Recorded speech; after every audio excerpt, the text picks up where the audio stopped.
तो guys WrestleMania 40 का night event खत्म हुई कोडी रोड्स के साथ में द अमेरिकन नाइटमेयर का एरा WWE में स्टार्ट हो चुका है। लेकिन of course Roman rings the tribal chief the head of the table के जो एक रिकॉर्ड ब्रेकिंग रेन थे वो भी ब्रेक हो चुकी है। तो इस वीडियो में डिस्कस करेंगे क्यों आखिर WWE ने रोमन रिंग्स को हराने का फैसला किया रेसलमेनिया 40 के अंदर। गाइस सच में आज का रेसलमेनिया इवेंट क्या कमाल का था, जहां अंडरटेकर और अंडरटेकर के थ्रू रॉक को चॉक स्लैम देना, रॉक, जॉन सीना सभी सुपरस्टार हमें देखने को मिले और साथ ही साथ शील्ड का थीम प्ले सॉन्ग होना। इसका मतलब WWE सरप्राइजेस पे सरप्राइजेस दे रही थी। आखिर क्यों रोमन रिंग्स हार गए? सबसे पहले इस चीज में डाउट नहीं है कि ट्राइबल चीफ की टाइटल रेन बहुत ही दिनों से चलती आ रही थी, लेकिन एक बड़ी प्रॉब्लम आ रही थी, वो थी लैक ऑफ चैलेंजर्स, जो कि शायद मेन रीजन है कोडी रोड्स को अनडिस्प्यूटेड चैंपियन बनाने का। गाइज हमें पता है कि एक्चुअल में WWE के प्लान ये नहीं थे। हम जानते हैं कि क्योंकि WWE रॉक के साथ रोमन रिंग्स का मैच करवाना चाह रही थी रेसलमेनिया 40 में, लेकिन ये बात तो फिक्स थी कि रोमन रिंग्स को कोडी रोड्स से डिथ्रोन करेंगे, रेसलमेनिया में नहीं तो समर स्लैम में, बिकॉज क्योंकि इसके सिवा WWE के पास कोई चैलेंजर्स या फिर कोई ओपोनेंट नहीं था जो कि रोमन रिंग्स को डिथ्रोन करे।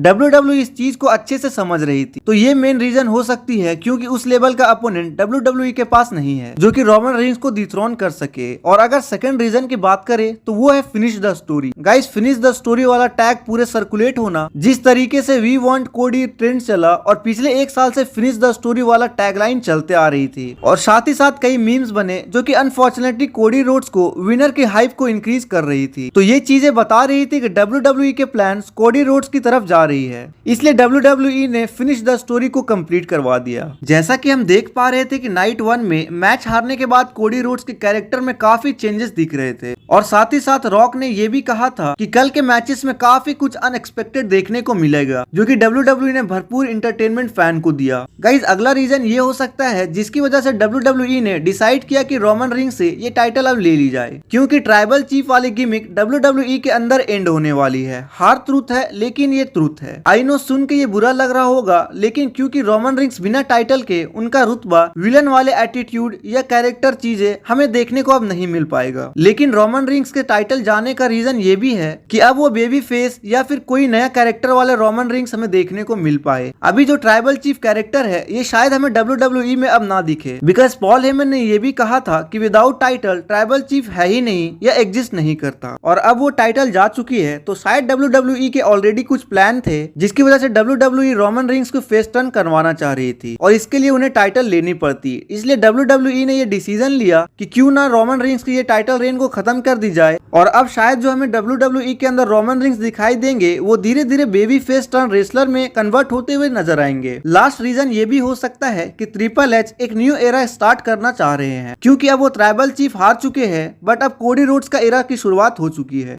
और ट्रिपल एच इस चीज को अच्छे से जान रहे हैं कि इस चीज को स्टार्ट करने के लिए बेस्ट प्लेस रेसलमेनिया जैसे बड़े इवेंट है। गाइस बट जो कुछ भी हुआ, बट ये काफी आउटस्टैंडिंग WWE ने प्लान किए हुए थे इस मैच को लेकर, जहां अचानक हमें कई आउटस्टैंडिंग मोमेंट्स देखने को मिले, जैसे कि अंडरटेकर का सडन एंट्रेंस होना और रॉक को चॉक स्लैम देना, जॉन सीना का एंट्रेंस, और सबसे बड़ी चीज शील्ड का एंट्रेंस म्यूजिक प्ले होना। हालांकि वहां सिर्फ सेथ रॉलिंग्स ही थे, बट काफी शानदार मोमेंट्स फैंस को देखने को मिले।